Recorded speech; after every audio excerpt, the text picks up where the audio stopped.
Marvel fans, we're in the Endgame now. That's right, everybody. Marvel's The Avengers Infinity War sequel, Avengers Endgame, has finally been revealed to the world. And we were all anticipating it after weeks of delays, weeks of hesitation, scaring fears of will this trailer deliver? Will the hype live to its expectations?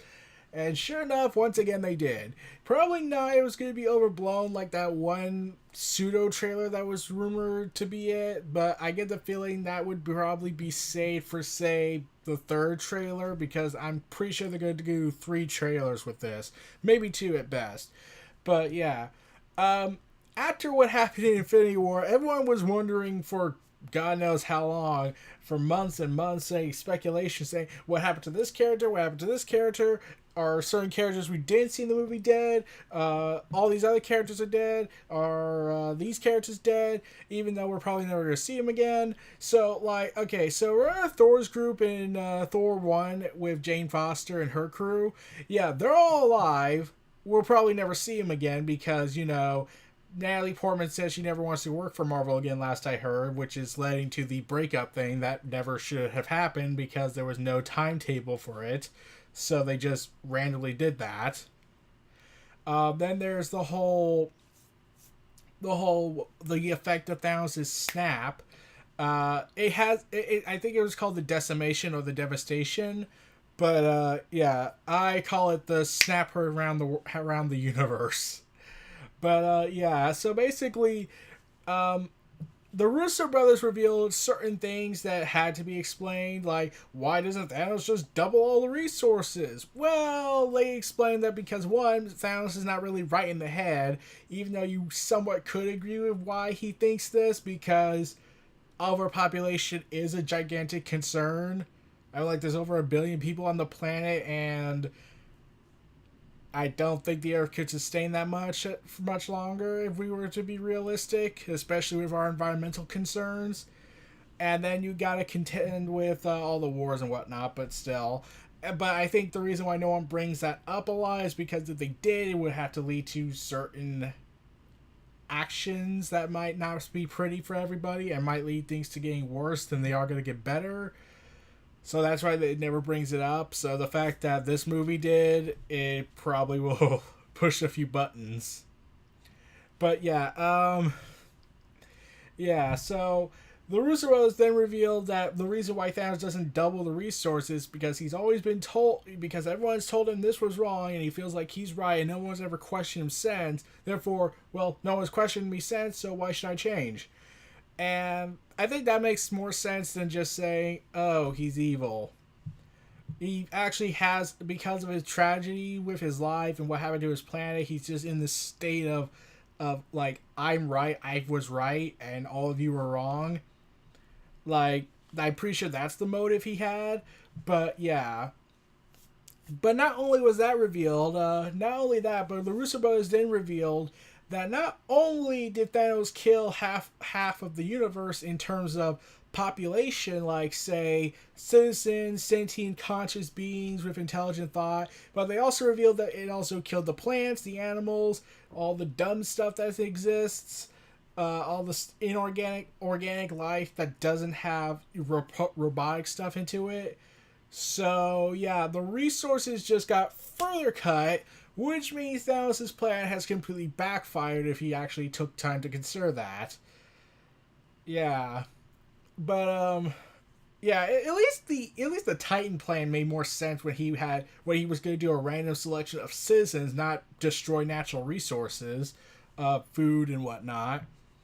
But yeah, Thanos probably doesn't know this. He thinks, I've done my job and I've done it well. And no one's there to tell him, no, Thanos, you didn't do a thing. You killed everybody.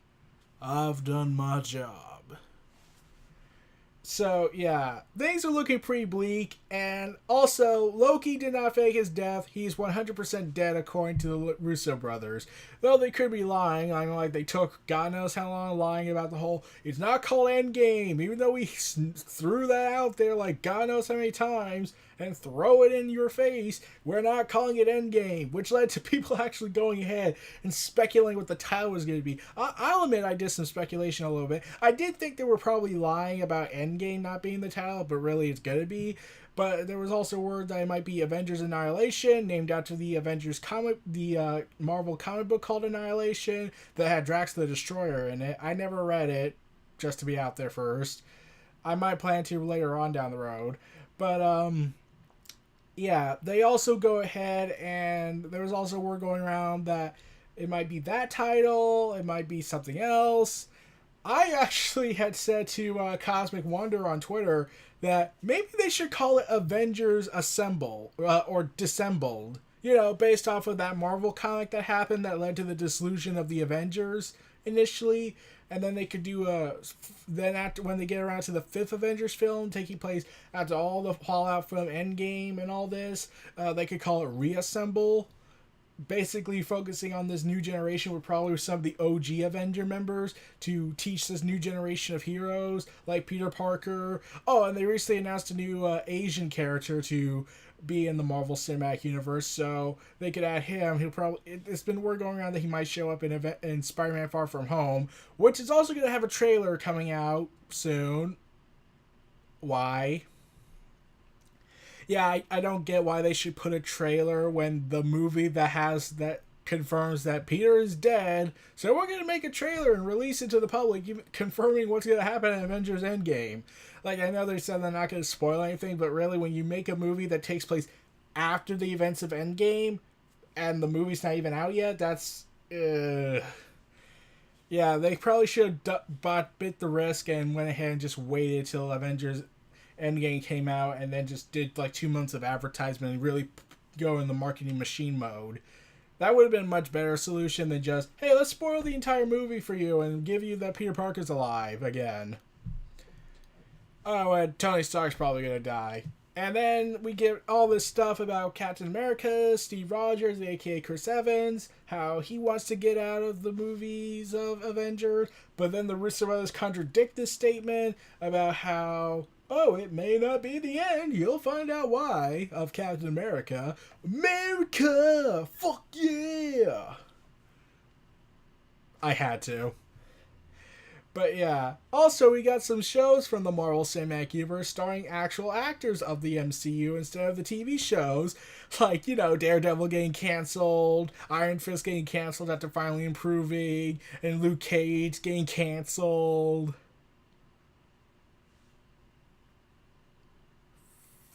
Fuck you, Disney! I do have reasons to believe Disney made the call. Like, Daredevil was canceled. Netflix even revealed that it was their fourth highest show ever on Netflix, and the call was from Marvel. Yeah, I don't believe that for a second. Not how it was the highest rated show they had. I don't believe Marvel would actually get rid of the show after it got so good. If viewership was down, that would be a reason, but it was the fourth highest show you had. But you canceled it, so I'm only going to assume the big mouse that currently in charge of Marvel is giving whispering saying, hey, cancel Daredevil, is too violent for our children. Okay, we have no choice, boss. Cancel it, everybody. What? Why cancel it? The mouse said so. And you know what happens if we anger the mouse? We could end up like Lucasfilms. Ugh. So yeah, I know I haven't actually talked about the trailer yet. There's just so much to talk about since I did not talk about it for months on end. And then the Russo brothers blew up the internet again with a single tweet saying, look hard, and an image that was supposed to hint at the title. And there was a lot of speculation going on, like everyone's trying to, like, it's all connected, it's all connected, it's all connected, all of it's connected. The only reason I'll buy Daredevil, Iron Fist, Luke Cage, and maybe even Jessica Jones and The Punisher getting canceled is if they're going to finally be made into Phase 4 films. Fingers crossed. But yeah, yeah, so basically, yeah, things have not looked well for the MCU. Thanos won, the world's ending. Like, here's the thing I always envisioned what the first trailer would be. We would go to the snap of Thanos, we would focus on what happened in the after effects, like people rioting in the streets, pitchforks and torches, and burning of cars and fuel and whatnot, and the heroes, like, despairing and whatnot. And, oh my god, I found so dark and bleak, isn't it? Like, you just killed half of the Earth, and killed half of the universe. I'm pretty certain it's going to lead to very big ramifications, like governments are disbanded, our governments are disorganized, our leadership is collapsed, our resources are plundering, and we've also pissed off the Skrulls. Yeah, remember Infinity Gauntlet by back in 1991, the comic? Yeah, remember when Thanos did the snap? Yeah, here's the thing. When they did that, the Skrulls actually were like, it was clearly the enemy of the Kree. Declare war on them. But we have no evidence to support that. We hate them. Okay. So yeah, I wouldn't be surprised if all hell breaks loose. Uh, and yeah, I was speculating that was going to be the trailer. The first trailer would be a simple after effect where the whole Earth is falling apart, society's in chaos. We sort of hint at it, but they don't really show it, probably because the mouse doesn't want to show that kind of disorder, because that would be too real and too graphic. Yeah, even though Marvel has a lot of creative freedom, they still have restrictions. Like, I kept hearing that they can't do they can't do a cigarette scene anymore. Yeah, I call BS on that entirely, because then how are you gonna have Wolverine do something? In fact, what does that mean for alcohol? Like, Wolverine in X-Men drank and smoked. In fact, what does that mean for that reporter guy if he ever shows up in the MCU? For that always bugs Peter Parker and claims that Spider-Man is a criminal. I keep forgetting his name. Uh, yeah. What is he going to do because his signature cigarette is gone? So let's finally go into the trailer. After 12 minutes of me talking about the build up to this after weeks of delays. So, yeah. Everything's bleak. Everything kind of sucks. Tony Stark is now in his own personal hell where he's in space. He's making a recording of himself with the damaged Iron Man helmet. Basically, it seems like he managed to repair some nano technology to wibbly wobbly woo and make a functioning but broken helmet to make a recording, a message to Pepper Potts, where he basically he's basically given up. He's basically accepting his fate, like, and how he says she'll always be in his thoughts. How in the end, when he drifts away, he's gonna dream about her. And then you realize that this is probably more morbid than you think. Really think about it.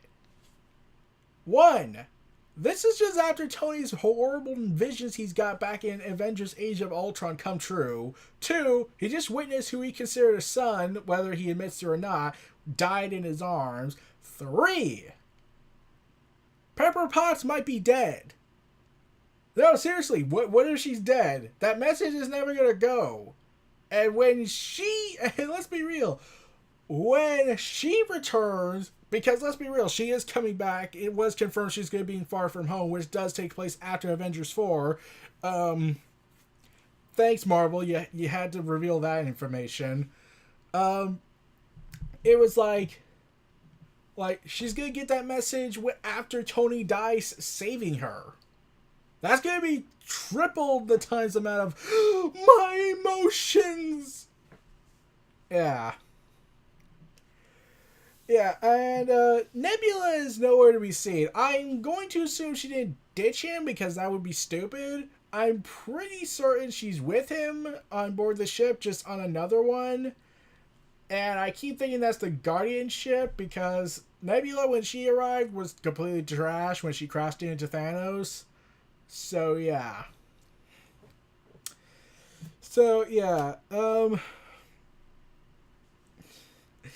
Yeah, Tony's on his last legs. Nebula would probably survive no longer having oxygen, because she's pretty much she's more machine now than woman, twisted and tortured. So yeah, I know for a fact Tony's not gonna die. Yeah. Uh, in fact,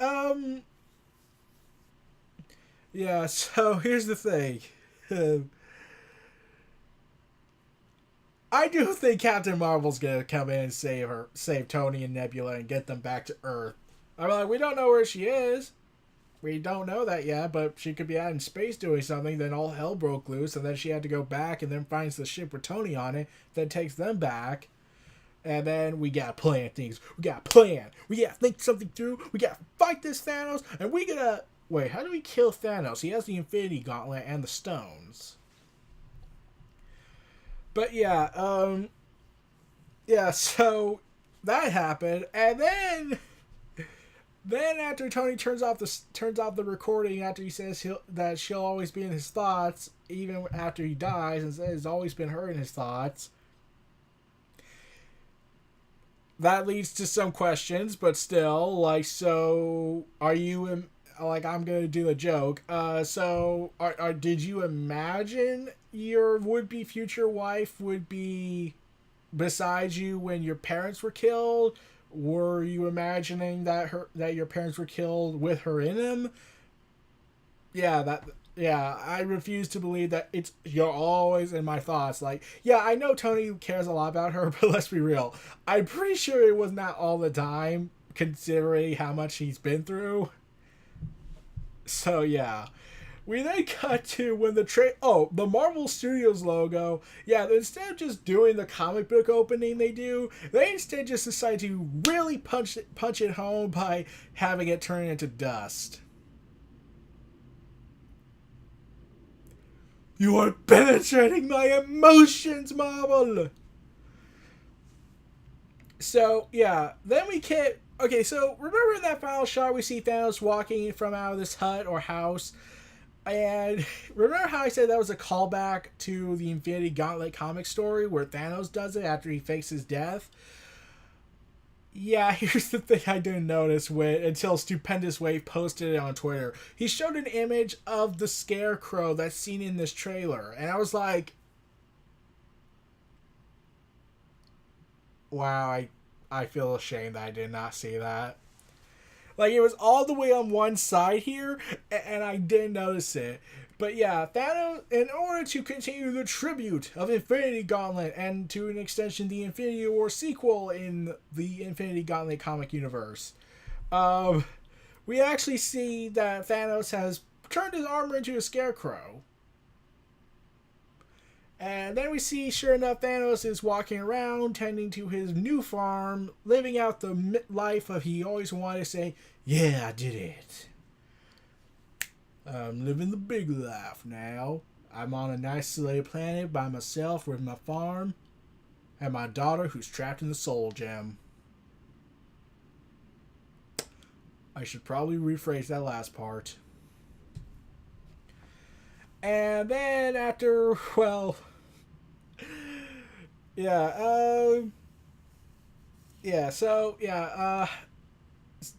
okay, here's the thing that did bug me one little bit until I thought about it more.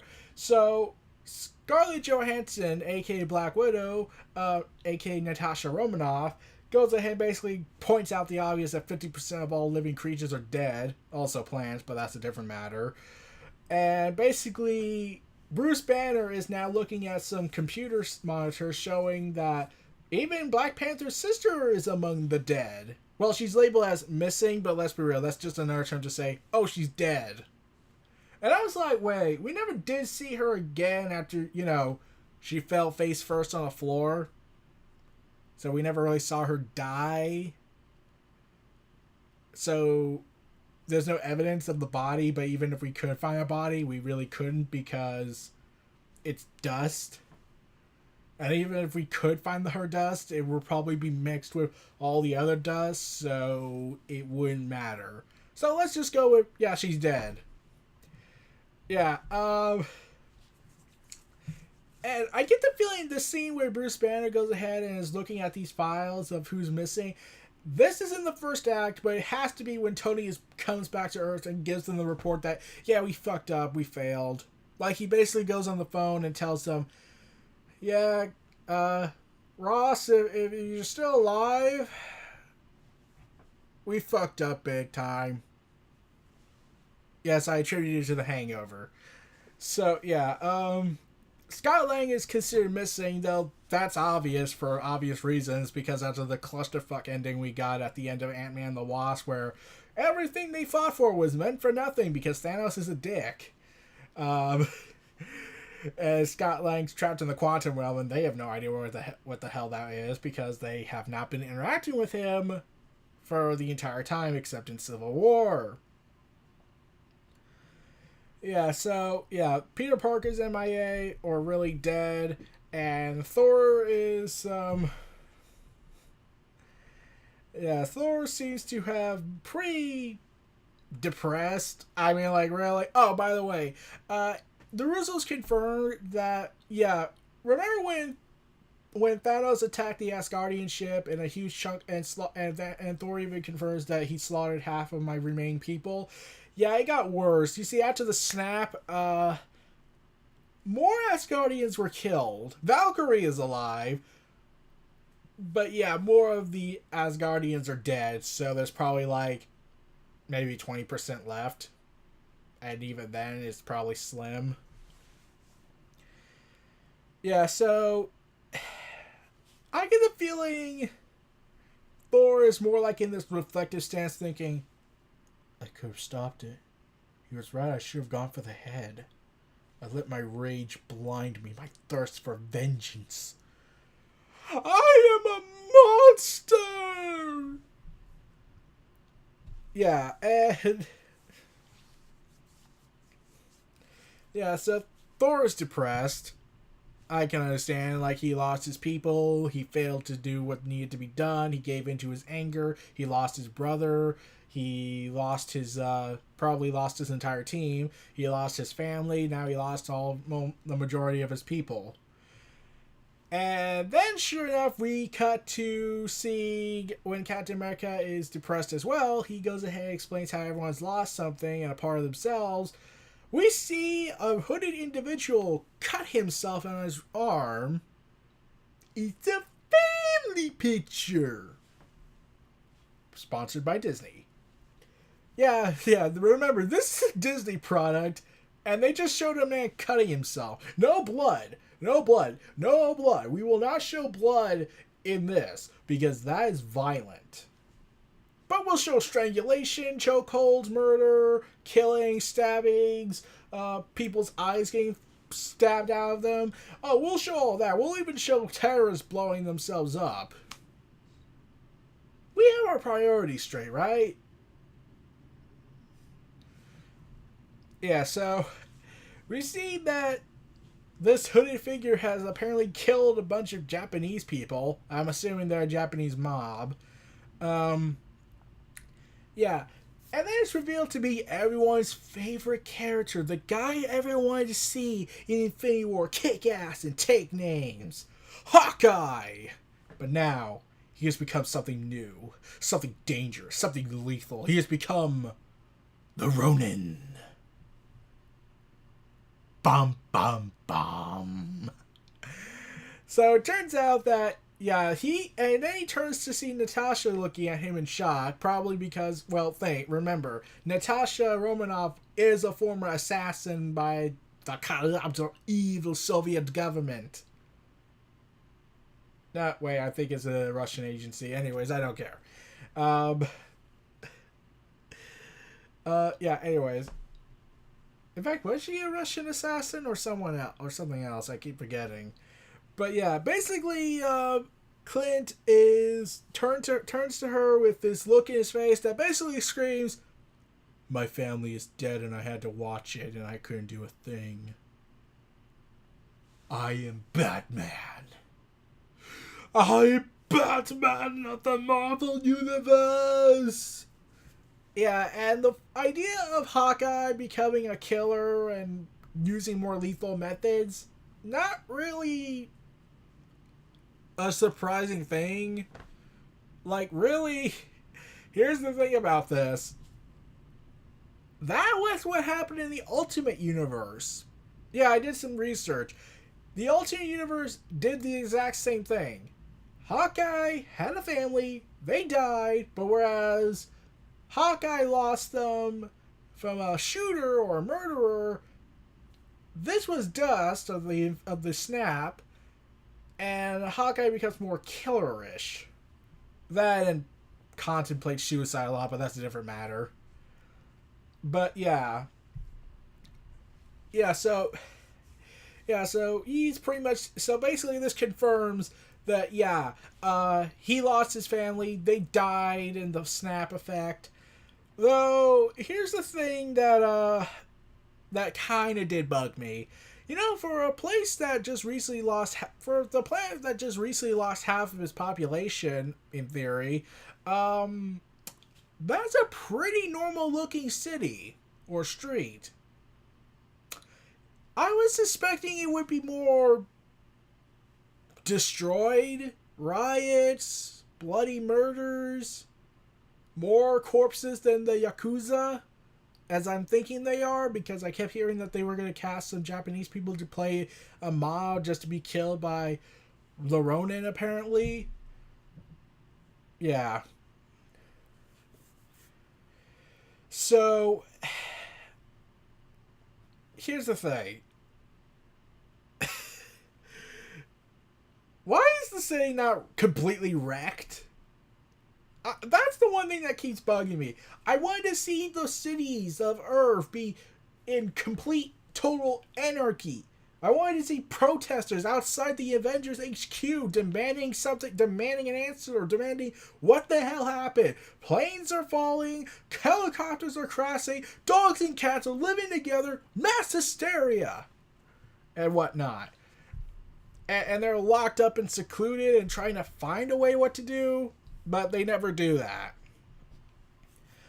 And then Captain America is seen wearing what some people pointed out his Winter Soldier era stealth suit get up. Okay, so they're calling back to their best Marvel movie they had. And yeah, he no longer has his beard. Tragic. Very tragic. So, yeah, and then it's revealed that he kept the compass that contains the image of his late lover.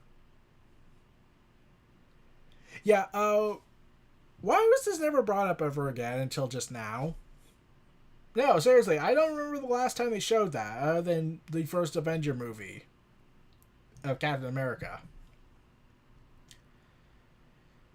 Yeah. Steve and Natasha are basically talking about, like, this plan's gonna work and whatnot, and how we got what we need, we have a plan, and basically Captain America's like, I don't know what I'm gonna do if it doesn't. Basically. And then we cut to a ruined Avengers logo titling Avengers, and I thought, good, don't show the subtitle. If you want to show the subtitle, that's cool, but if you don't show the subtitle, that's actually going to be pretty risky, because everyone will still freak out and wonder, well, what's the title? What's the name of the goddamn movie?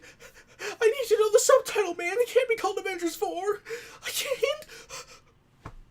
Anyways, yeah. And then it's revealed using the dust and clouded remains of the Avengers logo forms together to create the Endgame subtitle. Okay, that's cool. You just basically made a logo off of the remains of its victims. Morbid. And then we cut to Scott Lang? He's alive out of the quantum realm? How? Okay, yeah, he got out in the first Ant-Man movie, but from what I was guessing, he didn't have that growth reverse effect where he could change back to normal size and get out of the quantum realm. That's the only way I could buy it, unless they found something in the quantum realm that's going to lead to the whole time travel plot they're going to go with. That I keep hearing. So, yeah, there's either that or there's someone in the quantum realm, which always did bug me a little bit, like, why didn't they show someone in the quantum realm along with Janet? I mean, with Janet Vane? Yeah, so, Yeah, he somehow got out. We don't know how long. In fact, a lot of people speculated there was going to be a time gap jump. I don't think that's going to happen yet. I get the feeling they're going to like do that at first. They're not going to do the time jump till a little bit later in the movie. Like I said, I get the feeling everything in this trailer is just basically a condensed version of Act 1. With some parts removed so they don't reveal certain characters. Like, we don't see Rocket in here, we don't see Captain Marvel, and I was surprised by that because I would think they would show Captain Marvel because, well, you already know how the prequel movie of hers is going to go, so really, who cares? We already know she's going to make it to Infinity War, like, make it up to Infinity War. We saw the symbol and the pager call, and, yeah. I was a little surprised. Like, I was thinking, like, maybe she had something to do with something. She's going to have a appearance in the trailer. Nope, looks like they're keeping it secret where she's been and wait till the movie comes out. In fact, I also thought that was going to also be in the trailer. Like, we would see at the end, like, they would release a small 30 or 45-second teaser where it shows the beacon, the pager flashing to contact Captain Marvel, and then we see Captain Marvel beat someone up, but they notice the dusting happening, and then she gets into her pager and realizes, oh crap, things are serious, I gotta go. And yeah, that's basically the entire trailer. If they did that, that would have really blew up the internet, but they already blew up the internet. In fact, it kind of got a little too blown up. The reason why I say that is because it came out on the day of Pearl Harbor, and that wasn't even on the trending page to even pay respects to Pearl Harbor. Like, I'm not saying not everyone was paying respects to Pearl Harbor. Like, yeah, but when it's not even Pearl Harbor Day on the trending page, I'm thinking, wow, that's how powerful Marvel is, apparently, that they were able to overtake a tragic event that happened in American history and the second worst attack until 9/11, and the worst attack we ever had on our soil, at least until 9/11 happened, but that's a completely different subject. But yeah, Avengers Endgame. Oh my god, this was awesome. This trailer was phenomenally great. It didn't reveal anything about the plot, how they're going to rescue certain characters, how they're going to bring certain people back, who's going to live, who's going to die. And instead, it looks like it just focuses on the small first act of the movie instead of revealing tons of explosions and the climactic battle preview. I get the feeling they're going to do that a little bit down the road with their second trailer, maybe a third trailer if they're that risky. But yeah, this trailer was great. I can't wait what's going to happen when this movie comes out. The release date even changed. It was originally supposed to come out in May. Now it's been moved up by 1 week up to April. And they're going to release it everywhere in April. So I am going to see that movie one way or another. I guarantee I am going to see this movie. I have some movies planned to see in 2019, such as Episode 9, such as this, such as that, such as Glass, such as Captain Marvel, such as, I do hope, if it's playing in my area, Dragon Ball Super Broly the movie. I'm excited for that one as well. But yeah, this was a great trailer. I can't wait for it to come out. I can't wait how this will all come to a head. How 10 years of storytelling have led to this moment. And this was pretty awesome still, but I can't wait what's going to happen. We're in the Endgame now, everybody. And it's looking pretty gray in the end. So yeah, those were my thoughts on the The Avengers Endgame official trailer. This was Neo Reality Entertainment. If you like, comment, subscribe, and donate, stay tuned for more Avengers Assemble!